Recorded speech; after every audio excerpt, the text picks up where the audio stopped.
since our last pod, Skip Bayless had his last ever television episode. Skippy B got on the Twitters and said, "Today was my last show on Undisputed. I'm leaving FS1. I've been planning to pursue other opportunities for several months. I had a great 8-year run with a lot of great people at Fox, but now I'm excited for what's to come. Stay tuned." Now, an industry insider says, this is a source, it could be Stephen A. Skip Bayless's television time is over. This is a tough spot for Skip. His run is over. This is kind of content creatory too, but first of all, predict what's going on next for Skip, and then I have a following question. Yeah, I'm gonna try my best during this clip segment, whatever, to keep it a little bit minimized, just so everybody that isn't a creator isn't felt left out, which is majority of you guys. I got y'all, man. But in terms of Skip predictions, podcast, or he honestly just starts chilling. I think those are easy, low-hanging fruit plays to make for him, but that's what's going to have to be done. I think nobody's going to start a new show built around Skip Bayless. There's just nothing that merits that at this point in time. And then I don't think, like, when it comes to like ESPN picking him up, anything like that, I think who Skip is, it would shock me if Skip were to take a different role on a television show. If Skip was cool being kind of like a Mad Dog Russo on crack type of thing, where he's just appearing every now and then, I don't see that as well. Let alone would it not be first take at all. I don't think Shannon Sharp and Stephen A are just having Skip back on there. I don't think it's beef, but I think it's a, hey gang, we do not work well together type thing. I can make it quick. He's gonna chill for a year, and in that year he is gonna sign every application to be on any TV network, and he's gonna get declined from all of them. And then he's gonna sit down and realize I can either go do my own podcast or satellite radio, and he's gonna pick satellite radio. And in a year, someone's gonna rent a car and be like, "Yo, did y'all know Skip Bayless has his own show on Z80 106,000 like XM 172?" You know what I thought you was gonna say? I thought you was gonna say somebody's gonna rent a car and they're gonna say, "Did you know Skip Bayless works at Hertz?" Oh my god! Did you know Skip Bayless at Enterprise? He's just there. I went to the Sheets the other day. It's like, nah. He is at the Enterprise right down the street from the Dallas Stadium. He's just there chilling. I used to have a show every day with Stephen A. Man, put the fries in the bag, all right? Oh man. Put Skip, the fries doing too in much, the bag. man. Skip was selling $3 Bezos, let me ask you this, because this is about when the content creators. I mean, he's a creator. Skip is a creator. Again, me personally, you know, it's fun to talk about the Hawks. I mean, not the Hawks. It's fun to talk about Skip Bayless. I can't give him too much because we would not be where we are today without Skip Bayless. Solely Skip Bayless. No cap. I cannot give that credit to anybody else. My question is, what do you do as a content creator that falls off? When you're 78 and have made millions, you retire. That's just me. To answer the original question, I do think if I just have to put a pin on it, I think Skip Bayless should and needs to retire. You'll put Ernestine aside too much. It's time to bring her to the forefront of your attention. Yo, Skip relax, Skipperson. nigga. All right?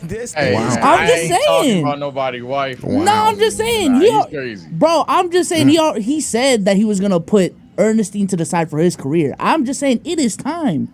If You that have nigga were paid your old, due he gotta fight diligence. for that. You have paid your due diligence. It is time So to be a when the family last- man, Skip. When the That nigga last said time you you had don't breakfast in hug bed? your wife, nigga. Ooh. Oh my God, When is bro. the last time you had breakfast in bed type shit? Like, come on, bro. But You in don't know terms nothing about of that. What the fuck, sauce? all right, in terms of retiring as a creator, I mean, you got bills to pay or not. I ain't gonna lie. If you're in that hole too deep, pause. You can't retire.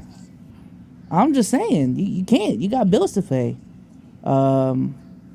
Until it financially makes sense, or until you find another opportunity that you can truly dive into. Maybe if the conversation is about retiring a specific channel, then obviously you try to pivot into the next thing. But you know, you can only pivot so much. I still feel like so. Man, put the fries in the bag. No, let me stop. Let me stop. No, you know it's funny when you Oh put my out that God. tweet about content creators. Holla was like, You got like 10 takes off. God damn. yeah, I had Nah, to, you was man. These on it, kids, yeah. these kids need to know, and I still got more. Holla said a good one that I thought was extremely interesting. He was like something along the lines: if you want to get into making money or whatever, and you want to be an on-camera talent, you're going in it the wrong way. Being an on-camera talent is like an entry-level position. And granted, Skip has become like big in the ethos of like, you know, being an on-camera talent. Can't deny that. However, days like this would not come if he owned a network, if he was in charge of production, if he was in charge of distribution. I think Colin Coward has seen that. So like, yo, I'm over here with Fox. I left, you know, I'm off ESPN. I'm at Fox. Fox is shaky, whatever. Cool. If some shit go left at Fox and they don't want me no more, that's fine. I just signed Shannon Sharp to a 720, 1080, you know what I'm saying, deal. I got these other guys that I'm trying to make it work out, but Shannon Sharp is gonna pay my bills till I die. So you're saying, because would you say that Banks is a retired creator at this point? FaZe Banks? Yeah. Face. So Face. so essentially like extending your career past your on-camera career into owning something like a FaZe. It doesn't have to be a content creator group, but just something where you have ownership and can scale it up.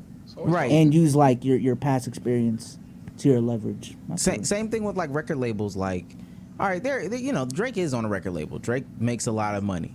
You know, OVO Steve, that's at the bottom of it. He ain't making no money for real. But who's always gonna make money, no matter if Drake is making money or OVO Steve is making money, is OVO Steve is a funny name. That's what I'm trying to get through. Whether Drake is making money or OVO Steve is making money, the person that's gonna get paid is the person that owns the record label, the president of the label. They always gonna get paid, regardless.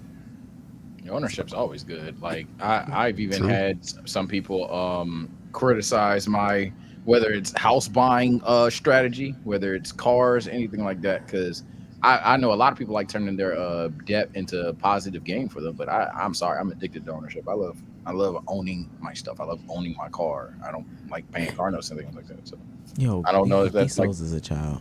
I'm sorry. I I missed need a it. mute button, man. No, I'm still laughing about OVO. Oh, but yeah, I just love the concept of ownership. I know that cars and houses aren't the exact one-to-one in this situation, but yeah. Wait, so you trying to put up like $400,000 to buy a house right now? That's what you're saying? No. Oh, What? that's no. We got What? That's what he's saying. What He's not the trying fuck? to get no mortgage. He putting all that money up front. Big Sage, damn. that nigga gonna look at you like Why, you sure. why you am I don't? looking for that house? That Big TSO Sage. community strong, ain't they? What? I don't have a girl. Well, what you trying to put up? But you Oh, trying to put family? up 200,000 like to buy a house? It's just me, man. So you See, gonna now put you're up gonna make me 200,000 to scared, buy a house? Man, it's just me. Y'all bro. hear this Why, nigga? Y'all hear why I him need to avoiding the spend question? $200,000 on a house, bro? It's just me. Okay. You putting up 125, huh? No. I don't think that that's the exact same thing, but That's a 5% ultimately, down. It's too. not the same thing, by the way. ultimately, like, I think that he wouldn't By the have penthouse, he okay. wouldn't have those problems if he decided to make a network. So, like, say if we did Got no house. a Let's Keep It a Buck verse, sign them little niggas over at Pick a Side. No, let me stop. I can't say who I want to say no more, man. They get mad. Damn. Say it. Nah. Hooping sessions, Hey, my man. boss. Come back. Do it. Do it. I can't say who I want to say, man. No, but on a serious note, though, for real, that does seem like, you know, there's so much volatility in being on camera, the ebbs and the flows, and it's too much ups and downs. But if you got microphones and cameras, and you come to somebody and say, "Hey, man, I can juice your platform visually and audially," just sign this little deal, and just all I'm asking for, I ain't even asking for a lot. 20% of your AdSense. That's not gonna seem like a lot to somebody that's making a lot, and then to somebody that's also making zero, that don't seem like a lot either. They making zero anyway. Couple months, they start making $5,000-$10,000 a month. Take 20% off the top from like 4 or 5 groups. Just sit back and chill, man. You ain't even got to do nothing. I have said that my end game with this shit, if I stay a creator the whole time, would be like creators create, but like when I'm 30, like social package shit, but when I'm 30, just because I feel like that's some end game shit that could carry me into the creator sphere, into my 30s, into retirement. I pivot out of this shit when I'm old and I can't do this YouTube shit no more. Like the childish antics and shit is directly to radio or something like that. Just like same concept, but like more mature platforms and things like that, where I can actually get stakes in certain businesses or whatever. Because YouTube shit can go away any point in time. I'm gonna do a finance channel, relationship or podcast with my girlfriend, vlog channel, podcast with my brother. By that point in time, I will have, made a new software or some shit like that. I don't know. I don't know. This is loosely tied into it because another person that's on the direction of his fall off, Stephen A. Smith blasts Kawhi Leonard for whatever reason this morning. No clue why. I hate that nigga. I swear. At this point, it's past the back of his throat. It's at the bottom of his esophagus. He said, and I quote, Kawhi Leonard invents ways to get hurt. God damn. Okay, well, he said exactly what I never thought I'd say about Kawhi, but I don't know. Jamal Christopher he says, I think Kawhi at this point will be justified to knock you out. He don't say a word and you publicly bash him and bully him for things out of his control. I hope it happens, asked Stephen A. Smith. Who said that? This is Jamal Christopher. Somebody on Twitter. He said that to his face? Oh, no, mind. Was it a tweet? I'm about to say, damn. What went on today? On first. Who is Jamal Christopher? Jamal Christopher just what a debut. Look him up. Whoa. Jamal Respectfully, Stephen A. And I know this is your platform. But no, this is first show. Punch you in the face. Now I will say this: Stephen A. will say some stuff at he'll say some stuff at like 10 in the morning, and then at 1 o'clock in the afternoon, he'll go on his platform and be like, "What I said to Kawhi Leonard wasn't that he invents new ways to get hurt. I didn't say that. If I said that and I offended the brother, then I am sorry. I apologize. What I meant was he creates different ways in which his body." Can no longer compete compete percentages, and he then is placed on the injury reserve list. That's all I was saying, and I think that's fair to say. So if he has a problem with that, then he shouldn't take it up with me. He needs to take it up with the court. Oh, God. You have my number this whole time, Kawhi. Yeah, hey, look, hey, be so, hey, that's the thing. Hey, Kawhi's team will put out a tweet, and then he'll come back. I don't even know why he's doing this. Like he doesn't have my number. Every time, bro. Every time. Okay. Then the empty threats come because now if I gotta release these text messages that I gotta release, I mean, if we want to do that, I can do that. We can see how we really talk. Like, all right, buddy. Hey, stuff that'll never get verified. Because I talk to the doctors. Okay? And if I release what I need to release, then it's going to look ugly for one of us. You don't know me. I know. Wait, Stephen A., isn't that violating HIPAA? Mind you, yeah, fake crash out type shit. Mind you, the whole time, everybody on the internet, release what the doctor said. Release him. Steve Ballmer, release what the doctor said. Please, like, I want to know. Stephen A., but I'm not going to do that because I respect you too much. You just said he invents new ways to get injured. Okay, so why that's loosely related is Hoop Venue asks, at what point did basketball stop being a team sport? Growing up, I can vividly remember hearing about the Bad Boys Pistons or the Showtime Lakers. Grandpa ass nigga. Damn, I'm about to say damn. Among many other squads. Now all I hear is Magic had 5 rings, Isaiah has 2 rings. When did that shift happen? Which leads us into our hot take of the week, our second hot take of the week. Isaac said, to response to that, you can thank these two. And it's a picture of Stephen A. and Skip Bayless. To elaborate, he says, hard to exaggerate the impact to how the sport is discussed today. A whole generation of kids grew up watching First Take in their formative years and know nothing other than seeing the sport through defense of their hero and slander of their discourse rival. LOL. Hot take or hot ass? That's very interesting. I'm definitely going to say hot take more than hot ass. Whether I agree or not, I don't know. Only because the discourse with players was inevitable. Like the players run the league, players are the star thing. That was going to happen in the NBA. It's only 5 players per team, 10 on the court in its entirety, and it was already like brewing up with things like Michael Jordan and shit. So at some point, inevitably, it was going to get to where we are now, where people have Ja Muse accounts and shit. But putting it on Stephen A and Skip first because they're the people that talk about it on television is definitely not something that I would consider high ass. So I'm gonna go high take. I would say it's completely high take to me. I don't see nothing high ass about it. I mean, I'm about to age myself, but I remember growing up in the times where people would still glorify a Tracy McGrady, Kobe Bryant, Vince Carter, Allen Iverson, Steve. Like, there were star players, fine, but there was still value to a good team. There was still value to team building and an importance to how important a good team was in winning. I can say, man, that late 2000s, early 2010s, that era of Skip and Stephen A specifically, hey man, it definitely changed the perception of how you discuss basketball. Like how lunchroom debates were. It definitely was a shift when it was about providing skew numbers for somebody you were in favor of and being way more. I mean, people are always open and flagrant about guys they didn't like. That's barbershop talk. There was always a player you wasn't a fan of, whatever it was. But being a statistical hater of a guy you don't like, that is some Stephen A and Skip Bayless shit. I'm not gonna lie. That is First Take's finest.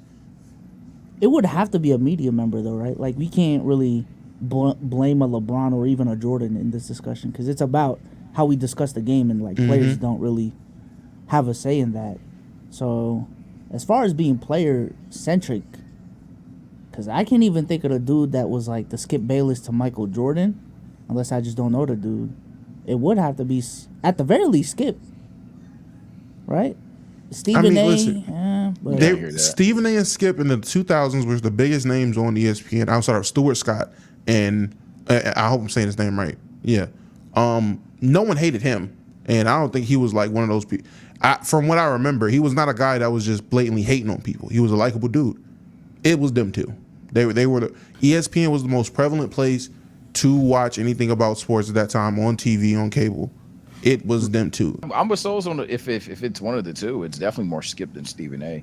And that's not me caping for Stephen A at all. Again, if we're gonna talk about player bias and exclude the players themselves from having any right or wrongness in here, which by the way, that's probably just the right thing to do. Definitely the guy that went around glazing Tom Brady, glazing LeBron, and hating LeBron James, which was pretty much glazing at that point. Definitely would reside more with Skip. Skip literally got known as the LeBron hater. So without a shadow of a doubt. The Kwame Brown clip was from what? 05? 06?